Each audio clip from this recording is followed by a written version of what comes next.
Hit it. Recording in progress.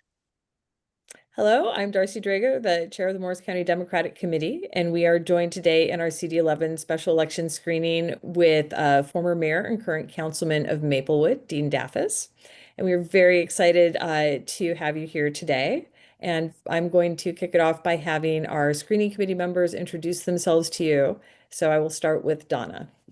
Hi, Dean. Nice to see you. I'm Donna Gariglia, mayor of Morris Township and a member of the Morris Township Democratic Committee and a district representative. Christine. Hi, Dean. My name is Christine Clark. I'm a member of the Democratic State Committee, vice chair in Jefferson Township and recent state Senate candidate. Welcome. Judy Hernandez. Hi, Dean. My name is Judy Hernandez. I'm in Parsippany. I'm on the council, and I'm the vice chair of the Parsippany Democratic Committee. Sherry. Hi, Dean. I'm Sherry Seffer. I'm the chair of the Montville Township Democratic Committee. Welcome. And last but not least, Sandra. Hi, Dean. I'm Sandra Whitner, and I'm a council member in the town of Dover. And we are also joined by Adam Cohen, our executive director, who is handling all of the IT AV Club needs for all of our interviews. So to kick it off, we'd like to start the question with your vision and motivation. Just if you could take a few minutes to tell us about yourself, what inspired you to run for Congress in CD11, and what is the core message you'd like to bring to voters? Wonderful. Thank you so much. I really am excited to be here with you all, and I really am very grateful for the opportunity that you've created for all of the candidates to do this in such a short period of time. Your coordination and your thoughtfulness are duly noted and gratefully appreciated. This is not the experience we had in a nearby county earlier this week, as you may have heard, but here we are today, and it's an honor for me to present my candidacy to all of you. And I see some friends here that I've worked with and known through the years, and hoping to get to know the rest of you through this process a little bit better. So my name is Dean Dafis. As you mentioned, Chairwoman, I am a councilman in Maplewood. I'm currently serving my third term there, former mayor as well, township committee form of government. So we rotate our mayor. I got to serve as mayor for 2 terms. It's been one of the most fulfilling experiences of my professional career, and I've had a very diverse professional career. I'm an attorney. I started out in legal aid and went on to do civil rights advocacy and litigation. And then I turned into policy. I currently work at the Department of Community Affairs. I'm a director of housing and community resources there, where I focus on housing support programs and on housing development. And we'll get a little bit into that hopefully during the interview today, because I do believe that housing is a key concern, not only in NJ11, but across New Jersey and around the country. And I'm uniquely qualified in that way among the other exceptional candidates that voters have to choose from in this special primary. So my candidate slogan, as you may have seen in the filings, is affordability, equality, opportunity for all. Affordability, equality, opportunity. Those are the focus areas. And I think those 3 areas really cover all of the issues that we're facing right now. Our campaign is a people campaign. People over power. People power over capital markets, community investment. This is a pro-democracy reform to fight MAGA and to protect and strengthen our democracy campaign, and also a campaign laser focused on working and middle class family affordability and opportunity. I'm running to carry on Mikey Sherrill's incredible legacy in being a representative that returned significant community investment back into the 11th while in Congress. And to fight for bold, new, though necessary reforms that will further expand opportunity and give us a better deal than we're getting right now from Washington on our investment. So as a proud Democrat, a first-generation American, an attorney, a Communications Workers of America member, and as an elected official who also happens to be an LGBTQ elected official and a first in Essex County as councilman and as mayor. I'm really honored to request your support, to seek your support, your endorsement in my being able to fill Governor-elect Mikey Sherrill's seat. I'm everything that MAGA extremists hate, and exactly the type of person they don't want in Washington. We all know the issues that we're facing and the struggles. We're all being squeezed, even in affluent parts of our great district. Grocery prices have skyrocketed. Childcare is unaffordable. Housing costs make our housing a little easier to make ends meet, a little harder rather to make ends meet every month. Housing affordability, housing home ownership is becoming less and less attainable. And even aging in place is becoming difficult for our seniors that built the communities that we love, that we live in, that we inherited from them. Our wages have failed to keep pace with inflation. We're working harder. We have a lot less in our pockets. Student and healthcare debt is the other part of our monthly budget after housing and living costs. And workers' benefits are on the chopping block. And as you all know, the federal cuts coming out of Washington that we're going to further realize and see in the second half of the first quarter of next year are really going to jeopardize essential services that we rely on throughout the 11th, especially our public education, and devastate our local economies, which are already struggling because of this administration's pulling a lot of small business investment and tax credits and necessary support to pay for tax cuts for billionaires and millionaires. I'm a progressive, but I like to remind people, and again, in a way to distinguish myself from some of the other candidates in this race who are also calling themselves progressives, I'm a pragmatic progressive. I want to focus on and have focused on in my professional career on creating opportunity through diverse stakeholder engagement, working across the aisle politically and across issues and different groups, along with experts and advocates, to really convert ideas into sensible, workable policy and deliver results for working and middle class families. My work reaches beyond the ideas and vision into transforming those ideas into policy and improving quality of life. And I've had good experience doing that as a lawyer, as a civil rights advocate, as a community organizer, as a mayor, and as a leader in state government, working across politics and home turf.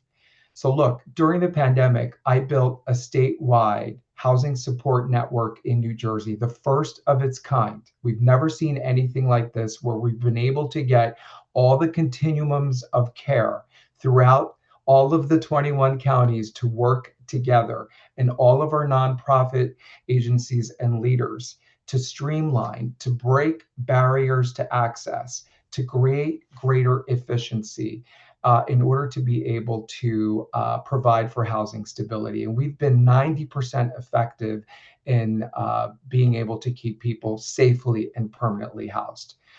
And if you know anything about the continuums of care and the politics of each county, that was a significant achievement, and one of the things that I'm most proud of throughout the diversity of my professional experience. So I'm about pragmatic progressivism.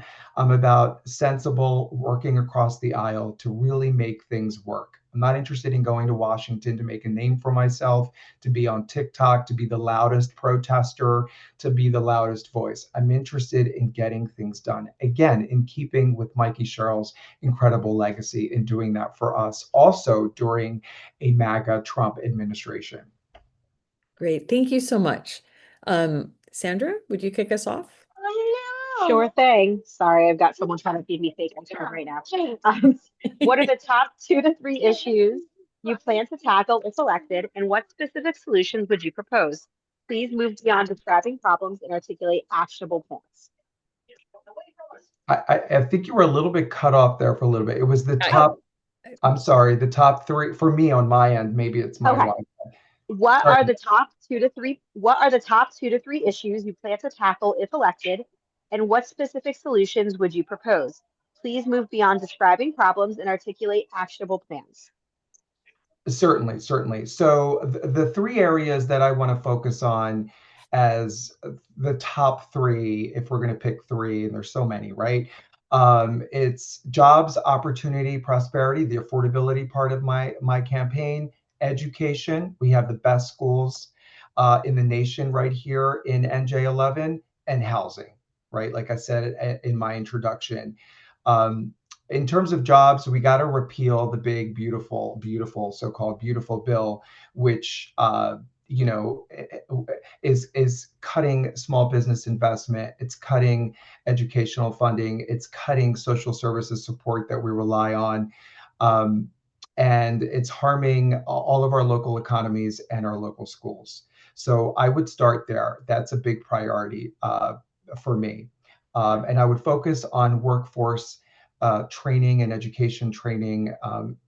In the 11th, we're at the center of medical innovation, right? We have Novartis in Somerset County next door. They have Johnson and Johnson. They've been able to get federal grants to train the workforce in cell biology and genetic manufacturing, which is really the future of medicine, right? And we should be able to do that in the 11th as well. And these are high paying, high quality jobs that Novartis is currently offering without a college diploma. And we should be able to focus on workforce training to take advantage of that and keep that innovation here in New Jersey and not let it go down to the Carolinas or over to Texas. So I would really focus on that. Importantly, I would focus on getting more investment on our tax dollars. Right now, we get 50 cents on every dollar we send to Washington. It should be more closer to 80-85%. Let's start with the SALT deduction. Let's restore the SALT deduction 100%. And let's, if nothing else, the first thing that I would really want to do is get our beach money back. This administration has directly attacked our beaches by taking away our restoration money. And that, we all know that our beaches, and I'm a big fan of our beaches, it's the greatest asset of our state. So I would really focus on that. And then education. Um, right now we're seeing a lot of budget cuts and struggles that our local school districts are having. We're seeing it in Montclair. We're seeing it in Chatham. Chatham, rated over and over again, year after year, as the best high school, one of the best high schools in America. We need to fight for, and I would fight for and focus on bringing back and expanding Title I funding. Title I funding helps with all kinds of necessary educational initiatives, including narrowing the education gap, the achievement gap rather, creating greater educational equity.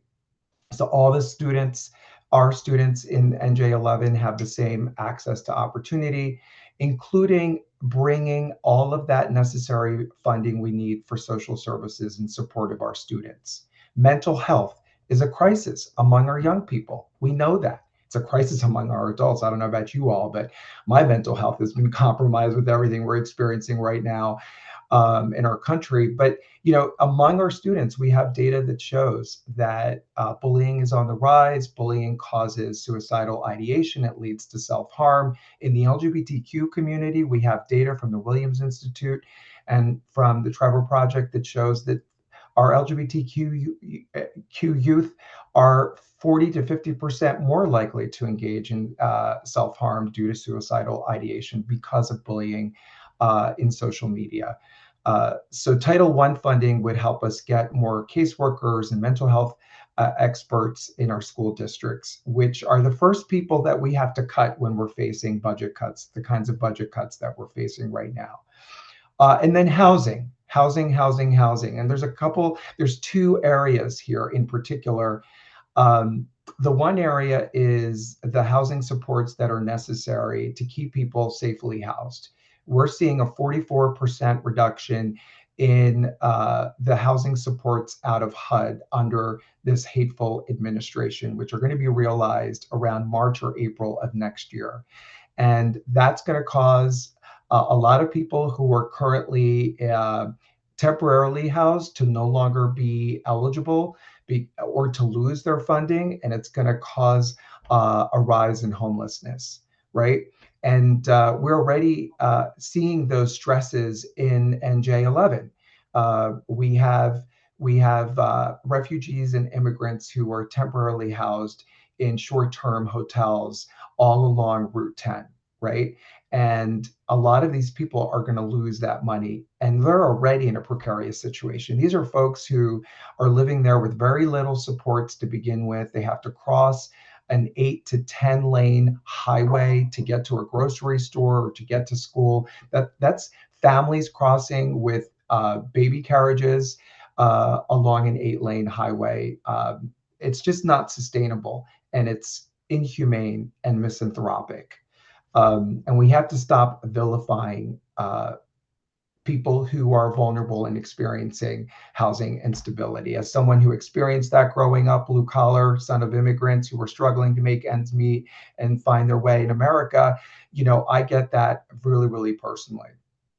On the other side is the development of new housing that is supportive housing for folks with special needs or aging population, housing that is affordable, right? And we have to stop vilifying affordable housing. And the reason why we're vilifying it, and it's reasonable for a lot of people to feel the way that they do sometimes against affordable housing, is because, again, we need federal investment to come into our state, county by county, to help build 100% affordable units. That way, we're not relying on developers to come in and do it inclusionary zoning, which requires them to build 100 units to get 20% of them to be truly affordable.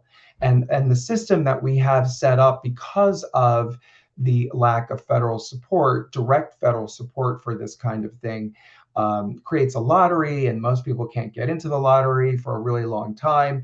And then, really what we're doing is we're creating luxury housing that most people cannot afford, that, we're getting people into rentals, and we're not also that are unaffordable, and we're not focusing on first-time homeownership opportunity. At the state, we've been able to innovation that I've been, leading in and championing, where we're creating mobility opportunities for voucher holders to be able to transfer that assistance and that support from a rental to a home, right? So that they can have first-time homeownership opportunity and hopefully build and just narrow the generational gap in homeownership that we know is present in New Jersey. We could do that at a federal level. We just need to fight for HUD to make that direct federal investment, and that would be a big priority of mine. So those are the three areas. Fantastic. Thank you so much. Over to you, Shari.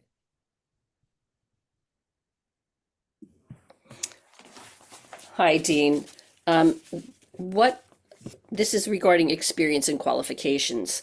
How does your background and professional experience prepare you to represent CD11 effectively in Congress? And you mentioned DCA. It might be helpful for you to speak a little bit towards your DCA experience as well. Certainly. Thank you, Sherry. Good to see you. See you on Facebook a lot. So good to see you in person here, sort of. So DCA, yeah, let me tell you a little bit more about that. So I'm Director of Housing and Community Resources there.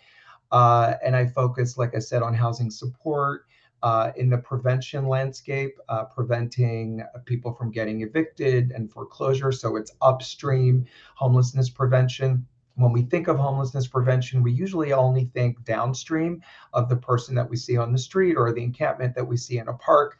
But real prevention starts farther upstream, before foreclosure actually happens, when someone is experiencing instability, before an eviction. And housing instability, we also need to think about that in a different way. It's not just people experiencing eviction or foreclosure that, again, we vilify sometimes. There's a stigma associated, there's a lot of embarrassment. Um, and it's a lot of reason why folks in that position don't seek help to begin with. But I would say, and I know this is kind of bold and outrageous perhaps, but I would say that we're all housing unstable right now. When you look at the data, for New Jersey, and we do have this data at DCA, we are all spending close to 60% on our housing costs right now. That's rent, mortgage, utilities, etc. 60%.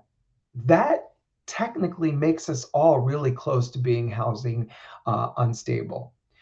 So think about that. When you really think about it like that, it really opens your eyes to the problem, and it allows us to really lean into the opportunities that there are to solve it.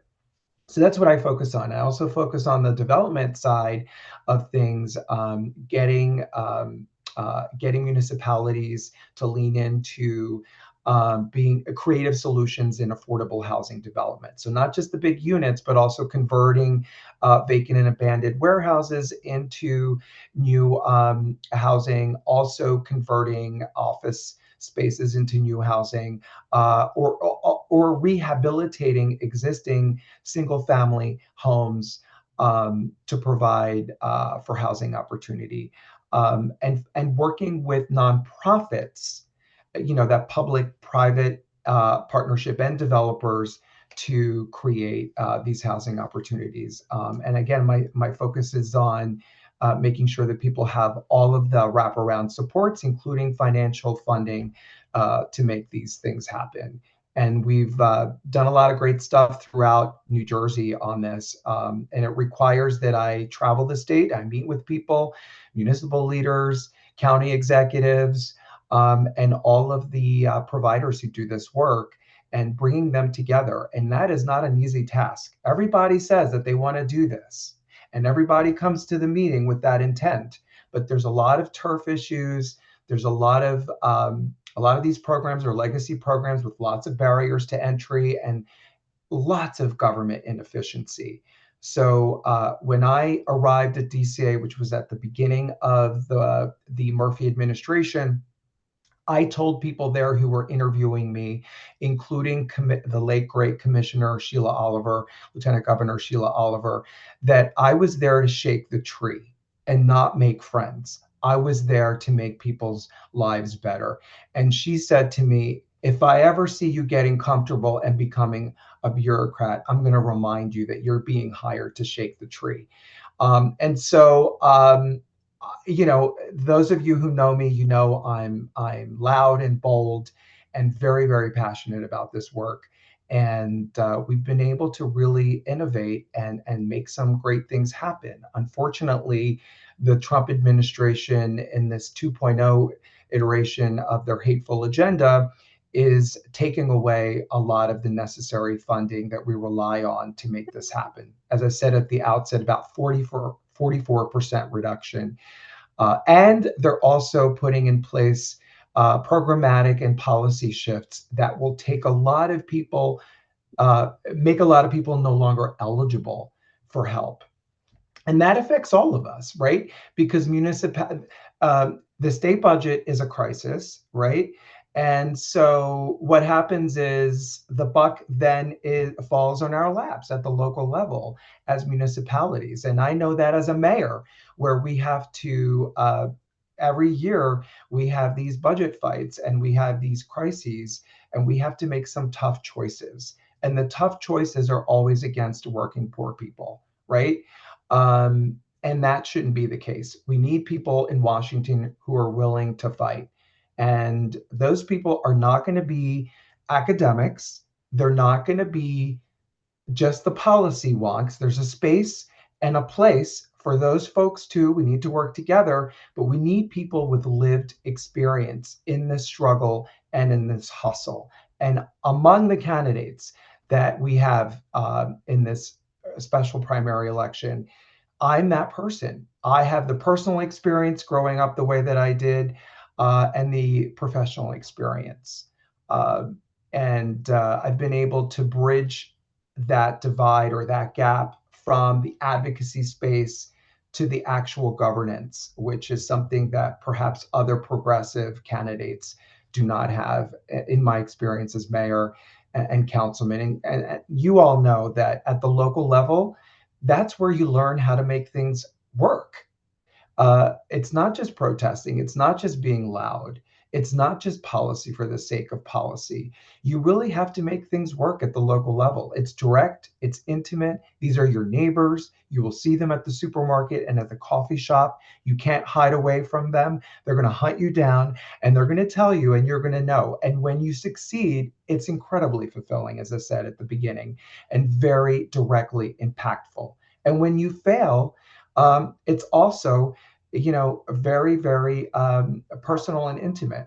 And so, again, we need people in Congress who have experience in doing that, not just in talking about policy, in talking about progressive ideas, actually delivering the results. Excellent. Thank you. I'm going to have Judy ask the next question, but I do want to just flag to everybody, we are running a little long. And so have really enjoyed your very detailed answers. Maybe for like these, next four, like top line it a little bit, just so we can make sure that we can get through everything and everybody has a chance to hear from you on all of the questions. So Judy, over to you. Okay, Dean, we're going to talk about electability and campaign strategy. What is your strategy to win the seat in the special election, including outreach to key voter groups in the district? You got it, and thank you. And I'll be a little less long-winded. I'm just really excited, and there's a lot of great stuff to get through here. So what is our strategy? We're a people campaign. We're going to turn out our base, right? Our progressive base, our very Democratic base throughout the 11th. I do have a lot of visibility as a mayor and councilman now for 10 years throughout Essex. So I'm really confident that we can turn out our base in Essex, despite the competition that we have in Essex from other candidates. And I think we can also make inroads in Morris County and in Passaic County as well. We are, with 13 candidates, the win number is marginal, right? It's not typical of a congressional election. It's not the 200,000 plus voters that Mikey needed every time she won in this congressional seat. It's more like 5 to 10,000 votes. So anyone can win this by knocking on doors. Because of this smaller margin of win here, every contact at every door is even more consequential and valuable. So we're working across our community groups and our advocacy groups in Maplewood and South Orange and Montclair, our LGBTQ groups, our statewide organization, Garden State Equality, and our national LGBTQ organizations, because they're really excited at the prospect of making history here and electing our first out LGBTQ member of Congress from New Jersey. It's absolutely crazy that that's not ever happened for the LGBTQ community, despite having nearly 500,000 households, LGBTQ households in New Jersey, according to our data. So that's our strategy in terms of voter outreach. Our message is a message of pragmatic, progressive fighter with lived experience in the struggle and the hustle, bold vision, pro-democracy, and pro-working and middle-class families, creating opportunity for all, affordability and opportunity, as I said at the outset. We are a small shop. I'm being managed by a in-district, minority-owned, LGBTQ-owned consultancy called Fuerza, Fuerza strategy group. Like I said, they're in district. We don't have a DC or a lobbyist, registered lobbyist, or one of the big operatives working with us. We are really walking our talk here. We are a small team, but we're mighty and we're making inroads. We just started engaging our field strategy. Tomorrow is going to be our first Canvas launch in Maplewood, and we have Canvas launches um, uh, scheduled throughout the next 8 weeks. And we just started our digital outreach, which is already producing small donations, sizable small donations. That thing usually takes about 3 months for it to really start to show a return on investment in terms of engagement with voters. But we're seeing already in just the past 3 weeks, small donations coming in, sizable small donations coming in, which shows that people are excited. They want something different for a change. Democrats don't want to see the same old, same old. They want someone like us and what we're talking about, and hopefully we'll continue inspiring more voters. In terms of fundraising, we're doing pretty well there too. We're looking at getting to 750,000 for the special primary by February 5th.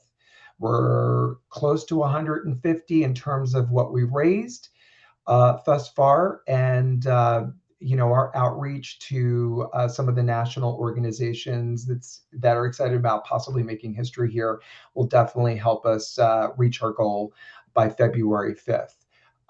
We're not the money candidate, there's no question, and we're not going to try to out fundraise former Congressman Malinowski or established political operative and lobbyist Commissioner Gill. There's no question. But that's not what we're about. And we don't need that, we think, in order to win. So we are viable. We see a clear pathway to victory, and we're in it to win it. Excellent. Thank you so much. Christine. Hi, Dean. Quick question. I know you've covered some of this already, but Congress requires negotiation and coalition building. Can you please give us an example from your career where you successfully worked across differences to reach a goal? Hi, Christine. Good to see you. Absolutely. I mentioned one of my proudest professional achievements is how we were able to coalesce the continuums of care and nonprofit providers in the prevention landscape to come together to be part of a network to break down silos and reduce barriers to entry and create greater efficiency in our delivery of services to people who need help. And that required a lot of what you just asked about, coalition building, negotiation, bringing people together, meeting them where they are. And I do that every day. Listen, I've met people in fancy office buildings. I'm an attorney who had the privilege of working in legal aid and then later in big law. So I've been in skyscrapers, in beautiful surroundings, and I've met people in mobile homes in the rural parts of our state. And sometimes they see someone like me coming and they're like, I have absolutely nothing in common with that guy. This is not going to go anywhere. And 20 minutes later, after we just talk to people where they are, we don't use big words. We don't use acronyms. We don't use policy talking points. We just talk about their lived experience. We meet them where they are, and we make them feel included and heard. And next thing you know, this person is like, "Oh my gosh, you're great," and I do have faith in the program and being able to get help. So I just think that a lot of this is turning down the current temperature in our rhetoric and not looking at serving in Congress as an opportunity for more advocacy, but a more pragmatic approach in getting things done. Excellent. Thank Thank you. you. Donna. Dean, this has to do with party building. Can you describe your efforts to help elect Democrats at the local, state, or federal level? Yes, yes, yes, yes, yes. Proud Democrat, always have been, always will be. So I'm also a district leader, our local county committee. I have been since I started public service 10 years ago. And we've been very progressive with our own house in transforming our bylaws to allow us to do a lot of the things that you're doing, adopt ranked choice voting, eliminating endorsements by plurality, and really going out there and bringing more people into our tent in terms of outreach, in terms of engagement, and electing more Democrats of all kinds.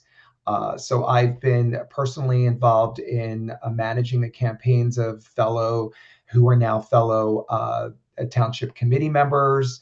And they've been all kinds of diversity. I stand on the shoulders of diversity before me, and I find that I have a big duty in doing the same for others and carrying that forward. And I've worked with Democrats across New Jersey in election cycle after election cycle. You've seen the data. Really proud of Maplewood in particular in turning out Democratic vote. And boy, did we hand Mikey Sherrill 10,000 votes just here from Maplewood in the gubernatorial general election and also in the primary. And it was tough around here in the primary. A lot of people went in a lot of different directions. And that's what a primary is all about. It's healthy, right? But my job has always been to get more Democrats elected, women, LGBTQ, Black and brown folks, everyone, because we need more voices at the table. And sometimes when the table is not the right table, we need to build a new table. And I tell people that it's not enough to be at the table. You have to be at the right table. And that's what I will continue doing as a Democrat. Thank you. Thank you. All right, Dean, we are beginning to bump up on our time limit, so I'm going to go through these next questions fairly briefly. One of them that I feel like you've probably already answered really pretty well is, as an elected official, which legislation where you were the lead sponsor are you most proud of? I feel like continuum of care services is maybe that like leading light for you, which was really remarkable work and so important during the pandemic. Would you be comfortable with leaving your answer at that, or is there anything else you would like to add in 1 minute or less? In 1 minute or less. Okay. Yes.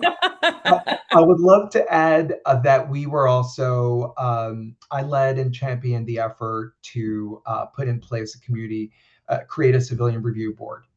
That was a really tough thing to do up against the police union and a lot of other stakeholders who really found that to be a revolutionary and a bit too much. It was necessary for racial justice, and we did it, and I'm really proud of it. And that required all the things we talked about during this interview, the coalition building across different groups.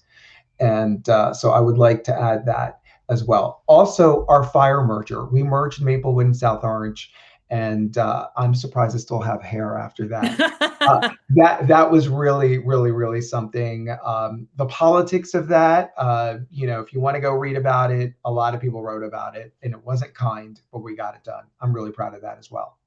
Fabulous. Should you choose or should you lose the special election primary, will you still pursue the seat in the regular election cycle? I'm in it to win it, Darcy. I'm in it to win it. But as a Democrat, right? As a Democrat and keenly interested in keeping this a safe Democratic seat, I will do the right thing.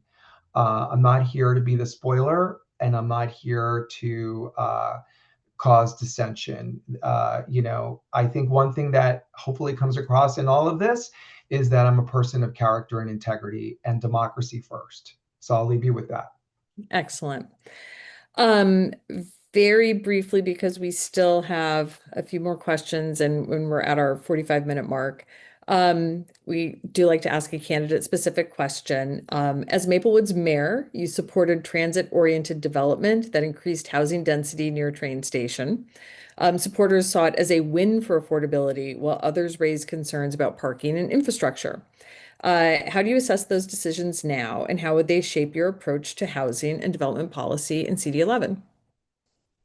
I think we need more transit-oriented development. It's a win-win. Transit-oriented development allows you to sort of alleviate some of those other concerns, the congestion, the infrastructure related consequences, the parking. Oh my God, we talk about parking so much in our suburban communities. But we also talk about, the environment and climate change, but everyone wants to have two cars, right? Anyway, we're humans, right? Contradiction is always going to be part of the equation. So I have no regrets about transit-oriented development. I think it's the right way to go. We have an aging population. Our seniors love living close to the train station, and they don't drive anymore, and they can get in and out. But I think that the other side, what I mentioned earlier, or possibly alluded to, at least I hope, is the fact that the way that we've been talking about development is not, and pursuing development in New Jersey, it is causing us to not embrace it, right? Because it should not be about 100 units in every community, in every train station, in every downtown, right? It needs to be contextual. It needs to meet the capacity of that community. And in order to do that, we need to have that. We need to have HUD behind us. We need to have that federal funding, and we need to look at creative ways of making this happen. Because ultimately, what happens is NIMBYism comes out, and frankly, 100 units in downtown Maplewood, I don't know that our sewer and other infrastructure can withhold that, right? So why would we do that, even if it would provide more housing opportunity that's necessary? Excellent. Thank you so much. All right, we're on to the lightning round. Very simple yes or no questions, and Sandra Whitner is going to do that for us. All right, Dean. So our policy lightning round is just to make sure that our candidates are aligning with Democratic Party ideals. Very cool. You're making it cute. Do you support access to affordable health care for all, including protections for pre-existing conditions? Oh, and these are yes or no questions. I'm sorry. Yes, absolutely. Do you support policies that promote racial, gender, and LGBTQ plus equity? Of course, and yes. Do you support policies to address climate change and expand clean energy? 100%. Let's bring back our offshore wind and solar. Yes, Do you support reproductive rights, including a woman's right to choose? absolutely. Do you support protecting and expanding voting rights? Yes, Do you support comprehensive immigration reform, including a path to citizenship for undocumented immigrants? yes, yes, please. My parents, I got to do it for my parents at least. Yes. Great. Thank you so much. Excellent. All right, so that brings us to the end of our regular questions, and I will ask the steering committee now, or screening committee now, if they have any additional questions. Shari, I know that you do. Yes, briefly, Dean. Thank you. Our question is with regard to being Morris County centric. What issue specific to Morris County do you believe you feel that you need to address in your platform? To Morris County? Is that what you said? Yes. Yeah. Well, I think housing is a big concern, right? And I mentioned and immigration because I mentioned the refugees that we have and folks without any permanent residency status or any pathway to citizenship who are living in short-term hotels uh, along Route 10. That's a untenable, inhumane, misanthropic situation there. These people are not getting the services that they need. They are not on any pathway to citizenship or permanent status. And we just heard the Trump administration announce, again, misanthropically, that they're eliminating TPS for certain communities, among them Haitians. And I have a Haitian folks in my community, and they're currently, facing deportation. So we need to, that I think is a Morris specific issue that I would definitely lead on. Education is another one. Again, our public schools in Morris and Essex, and Morris in particular, are some of the best in the country. And we want to make sure that they have the supports that they need so that they don't have to make the decisions at the local level that they need to make, which takes away from achievement, from curriculum, and from the kind of support and opportunity that our students need. Those are two very, very specific to Morris. Thank you. Thank you. And then one last question, unless anyone else has anything. John Aiden, one of our screening committee members who's not able to join us today, asked the question, running a congressional campaign, being a candidate, it's a big lift, it's a lot of hard work. What about this makes you happy? I love engaging with voters. Canvassing is a passion of mine. I know some candidates don't love this part. The part that I don't love is raising money from people. We should, and that's another thing, campaign finance reform and repealing and overturning Citizens United. Let's go. Another day one priority if I'm able to get to Congress. I just enjoy raising the issues of working in middle class families. I want us to get away of just talking about fighting Trump and MAGA and protesting and no kings. All of that stuff is necessary 100% because we really need to take our country back and ensure that autocracy doesn't continue to take hold here in our country. But in order to continue engaging voters to come out and vote and to be part of the solutions, they want to know that they're being heard, that their everyday kitchen sink issues are the issues that we're talking about. And I'm really glad that through your questions, we were able to get to those things. That's what this should be about. It should not just be about, you know, um, sort of philosophy or academic discussions, but rather the everyday struggles and the hustle of working in middle class families. And I'm really enjoying that. And I'm enjoying meeting people and traveling throughout the 46 municipalities that are part of NJ11 and connecting with voters and learning more about their struggles. And that helps inform me about what we need to do to really make things better for everybody and get a better deal from Washington. Great, thank you so much.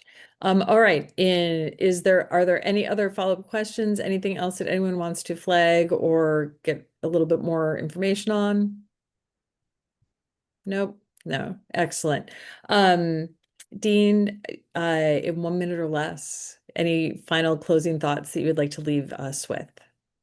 I talked a lot, right? And I was long-winded. I just wanted to give you a sense of my substance and my experience and also my passion and my why. And I think I did that. So I'm not going to go back and do that in 1 minute.